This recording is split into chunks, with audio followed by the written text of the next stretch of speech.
जय Shri Krishna. गीताधाम Gurukul online classes में आज हम क्लास 8 का सामाजिक विज्ञान का पुस्तक है हमारे अतीत भाग 3 अध्याय 8वां महिलाएं जाति एवं सुधार, जिसमें हमने पहले पढ़ा था कि किस तरह से हमारे 200 साल पहले भारत में स्थिति थी महिलाओं की, किस तरह से समाज सुधारकों ने उनका है जो शुरुआत की थी समाज में परिवर्तन लाने की, महिलाओं की स्थिति कैसे थी, शिक्षा का क्या तौर तरीका था, विधवाओं की जिंदगी में क्या क्या था और सती प्रथा पर रोक लगाई गई थी। विधवा विवाह पुनः 1856 शुरू किया गया था और 1829 में सती प्रथा पर रोक लगी सामाजिक।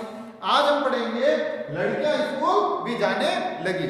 बहुत सारे सुधारकों को लगता था कि महिलाओं की दशा सुधारने के लिए लड़कियों को सीखना, यानी महिला सुधार के लिए महिलाओं की स्थिति में सुधार लाने के लिए जरूरी है शिक्षा। क्या है? उनको शिक्षित करना, इसके बगैर नहीं। कलकत्ता में ईश्वर चंद्र विद्यासागर और बंबई में बहुत सारे अन्य सुधारकों ने लड़कियों के लिए स्कूल खोले। 19वीं सदी के मध्य में जब इस तरह के स्कूल प्रारंभ हुए तो लोग उनसे डरते थे, यानी जब लड़कियों के स्कूल खुले तो लोगों में भय हो गया। क्या हो गया? भय। लोगों में भय हो गया कि अब है जो लड़कियां स्कूल जाने लगी तो पता नहीं क्या होगा। लोगों को भय था कि स्कूल वाली लड़कियों को घर से निकाल ले जाएंगे, उन्हें घरेलू कामकाज नहीं करने देंगे, स्कूल जाने से लड़कियों को सार्वजनिक स्थानों से गुजरना पड़ेगा। बहुत सारे लोगों को लगता था कि इनमें से बहुत सी लड़कियां बिगड़ जाएगी। उनकी मान्यता थी कि लड़कियों को सार्वजनिक स्थानों से दूर रहना चाहिए। फलस्वरूप 19वीं सदी में पढ़ने लिखने वाली ज्यादातर महिलाओं को उनके उदार विचार वाले पिता या पति की देखरेख में ही पढ़ाया जाता। शुरुआत कहां से हुई थी? पिता या पति, लेकिन शर्त थी उनका उदारवादी। क्या? अगर वो चाहता कि मेरी पत्नी पढ़े या मेरी बच्ची पढ़े तो ये उनकी देखरेख में ही ये कार्य किया जाता था। कई महिलाओं ने बिना किसी मदद के लिए खुद ही पढ़ना लिखना प्रारंभ कर दिया। क्या आपको याद है कि पिछली साल सामाजिक की पुस्तक में आपने एक रास सुंदरी देवी के बारे में पढ़ा होगा जो चोरी छिपे पढ़ती थी। 19वीं सदी के आखिर में हिस्से में आर्य समाज द्वारा पंजाब में और ज्योति राव फुले द्वारा महाराष्ट्र में लड़कियों के स्कूल खोले और 19वीं सदी में पंजाब में आर्य समाज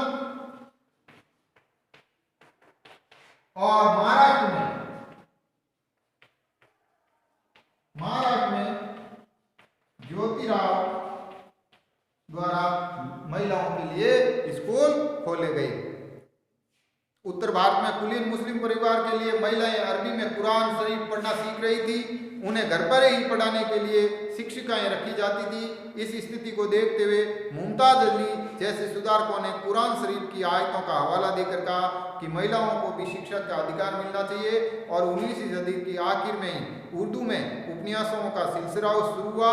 इन उपन्यासों में महिलाओं को इस बात के लिए प्रोत्साहन दिया गया कि वे धर्म और घरेलू साज संभाल के बारे में पढ़े।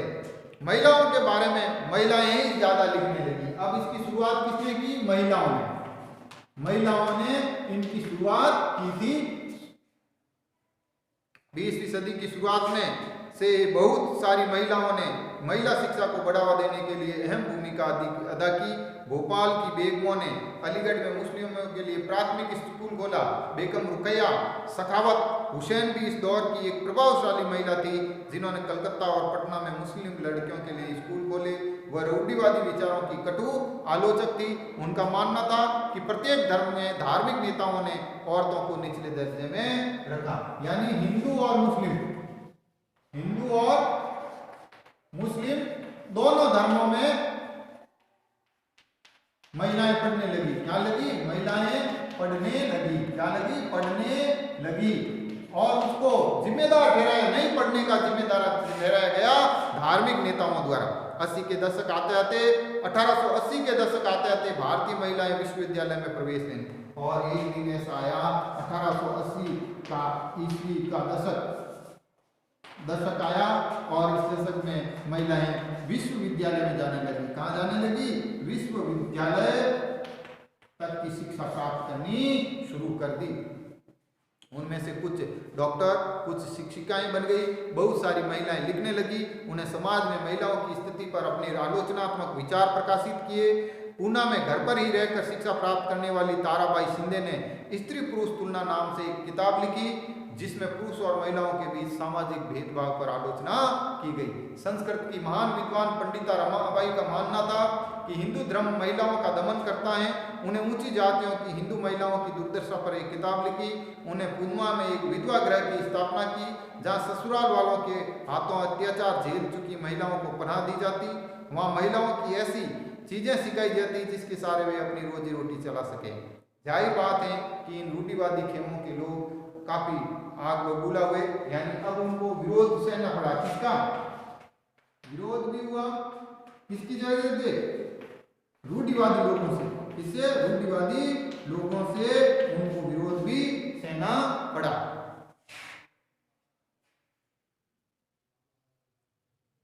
हिंदू महिलाएं पश्चिमी तौर तरीके अपना रही थी, जिनमें हिंदू संस्कृति भ्रष्ट होगी और पारिवारिक संस्कार नष्ट हो जाएंगे। रूढ़िवादी मुसलमान भी इन बदलावों से चिंतित थे। जैसा कि हम देख चुके हैं कि 19वीं सदी के आखिर तक खुद महिलाएं भी सुधार के लिए बढ़ चढ़कर प्रयास करने लगी।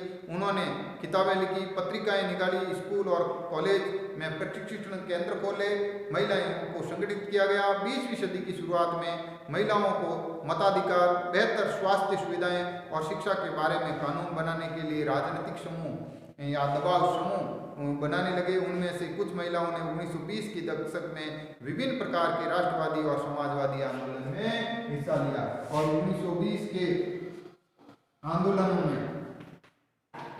में महिलाओं ने हिस्सा लिया। क्या लिया? महिलाओं ने हिस्सा लिया जागृति की वजह से। किसकी वजह से? जागरूकता की वजह से।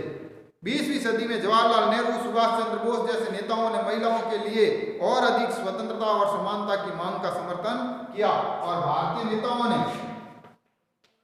ने भी समानता और स्वतंत्रता के लिए प्रेरित किया।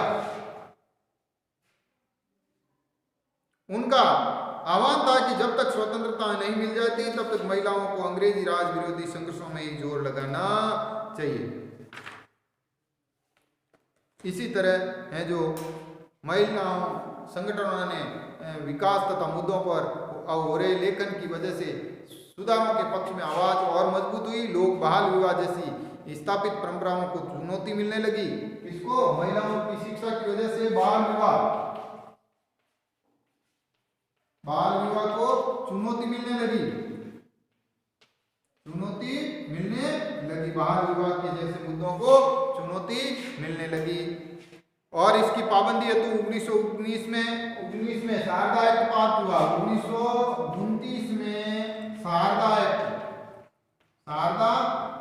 एक्ट पास हुआ जो बाल विवाह रोकथाम निषेध था, जिसमें 1929 में बाल विवाह निषेध अधिनियम पारित किया। इस कानून के बारे में वैसी कड़ी बहसें और संघर्ष नहीं हुए जैसे पुरानी सुधारवादियों में हुए। इस कानून के अनुसार 18 साल से कम उम्र के लड़के और 16 साल से कम उम्र की लड़की की शादी नहीं की जा सकती थी। बाद में ये उम्र बढ़ाकर लड़कियों के लिए 18 साल की गई और लड़कों के लिए 21 साल की गई। कल हम जाति और समाज सुधार के बारे में पढ़ेंगे। तब तक के लिए धन्यवाद।